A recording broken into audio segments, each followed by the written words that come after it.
Tunadondoka sana huko. Ila huku kwa kweli barabara ni mbaya.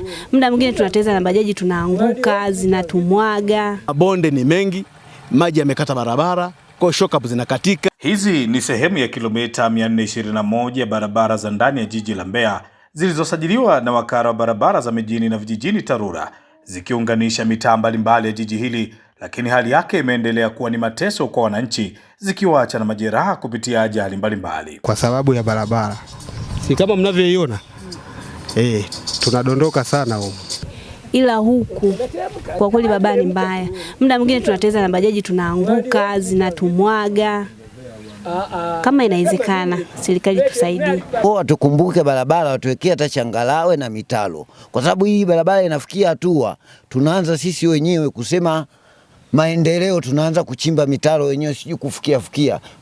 Utafikia nini? Utaweza kufikia sisi? Kwa mujibu wa tathmini iliyofanywa na wakala wa barabara za mijini na vijijini TARURA, wanahitaji zaidi ya bilioni 30 kwa mwaka ili kukidhi ujenzi wa barabara hizo za ndani ya jiji la Mbeya, lakini bajeti inayotengwa imekuwa kikwazo kufikia malengo ya kukomboa wananchi hawa. Tumekuwa tukikutana na changamoto mbalimbali kuhusu bajeti na utekelezaji wake wa bajeti. Changamoto ya kwanza, bajeti kutokizi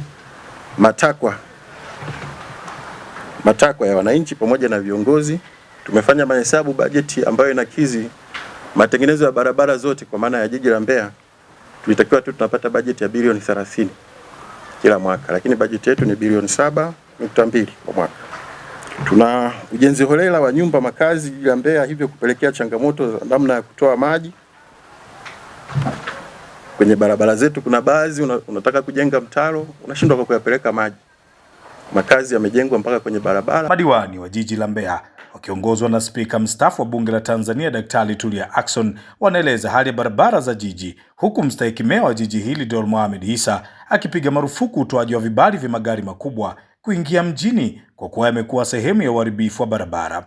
Barabara ambazo ziko tayari ni chache. Kilomita ambazo zimejengwa ziko katika hali nzuri ni chache kuliko ambazo haziko vizuri. Hizi ambazo haziko vizuri zijengwe kwa utaratibu ambao barabara zitadumu. Tuanzie hapo. Maki hapa wamesema bajeti yao ni bilioni 7. Bilioni 7 kama kile ingekuwa kila mwaka plus bilioni 5 tunajenga kilomita 5. Mbeya ingebadilika. Lakini hapo sasa tuangalie tusimamie barabara zetu. Inawezekana pia barabara tunazojenga haziruhusiwi kupita gari kubwa. Kwa mwisho wa siku badala ya kusema tunajenga barabara mpya, shida inakuwa tutafanya nini? Matengenezo. Barabara imegeuka, umekuwa ni mto. Kwa hiyo hakuna kitu ambacho kinaweza kikapita. Ningeomba hilo swala meneja, kwa kuwa umepita, lakini nashangaa huko kwenye bajeti yako hiyo barabara hujaiweka ambayo inahitaji uweke kwa hata kokoto tu ili uweze kulevo na kuweka mifereji vizuri. Unatoa kibali cha 200,000 unalipa barabara ya bilioni 1 unaenda kuharibika kwa kibali cha 200,000. Halmashauri ya jiji ni marufuku kutoa kibali kwa kuingiza gari kubwa katikati ya jiji, isipokuwa gari ambazo zitakuwa hazina budi mkae mshauriani na watu wa TARURA muone mnafanyaje. Na hii barabara inaharibika kwa yale gari kubwa likata kona mara moja, hiyo lami imeshafumuka hapo.